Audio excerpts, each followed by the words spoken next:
Aujourd'hui, je vais noter tous les produits que TikTok m'a fait acheter en 2024 et il y en a énormément. Donc c'est parti. Bien sûr, ça reste que mon avis. On commence par la brume Sol de Janeiro. C'est la 62, celle qui a fait le tour de TikTok.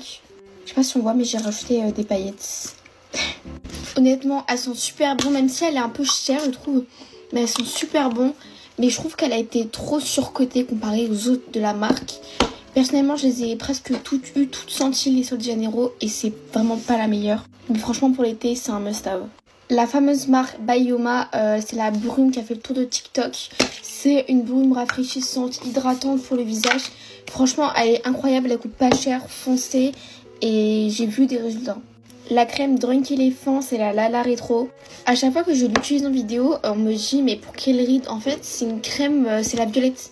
C'est celle pour le stress et pour hydrater ta peau. Donc non, c'est pas celle pour les rides. Honnêtement, elle est incroyable. J'ai pas franchement vu trop de changements. Elle est bien, mais pour son prix, je la rachèterai pas. Il y a des crèmes par exemple de chez CeraVe qui coûtent 15 € et qui sont beaucoup mieux que celle-ci. Ensuite, la poudre Huda Beauty. Personnellement, c'est la blanche parce que la pound cake un peu teintée n'était plus en stock, malheureusement.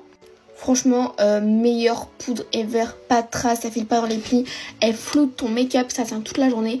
J'en ai testé beaucoup de poudres et il y a toujours un truc qu'elle est pas, elle faisait des taches, il y avait toujours un truc et franchement, elle est parfaite. Malgré son prix, elle dure super longtemps. Le blush Rare Beauty, personnellement, c'est la teinte Happy, celle que tout le monde s'est arraché, qui était tout le temps en rupture de stock. J'en ai acheté un de toute ma vie depuis cet été, juin-juillet, je l'ai. Il est là et il est vraiment pas vide. Il est rempli, j'ai l'impression. En fait, il y a besoin que d'une goutte, ce qui fait que le produit te dure une éternité. Il est super alimenté, il fait pas de traces. La couleur est incroyable. Niveau qualité-prix, je sais pas, c'est pas choquant en fait, vu que en fait, il dure tellement longtemps que... Je l'ai mal fermé, ça m'a coulé partout sur le visage. Confuse. Bon, j'ai pas de quoi me démaquiller, donc je resterai un peu rose.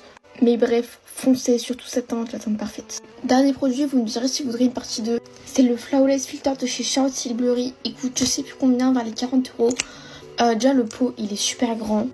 Et en fait, moi qui mets jamais de fond de teint, en fait, j'ai rien sur la peau là. C'est comme une base illuminatrice. En gros, ça veut dire que ton teint, il va être super glowy. Regardez, je vais étaler. Et franchement, le prix est un peu cher, mais le rendu que ça donne, pour moi, je l'achèterais si j'en aurais. Regardez. La différence. C'est waouh, vraiment. Ça couvre très légèrement.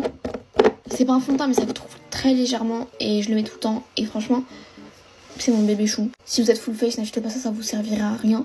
Mais pour ceux qui ont un teint naturel, qui mettent juste bronzer, blush, foncez, foncez. Et j'ai aussi l'impression qu'il dure longtemps. Seul bémol, c'est que les écritures dessus, à force de frotter, elles s'enlèvent. Du coup, après, tu finis avec un produit comme ça. Voilà. Dites-moi si vous voulez une partie 2. Et sur ce, bisous.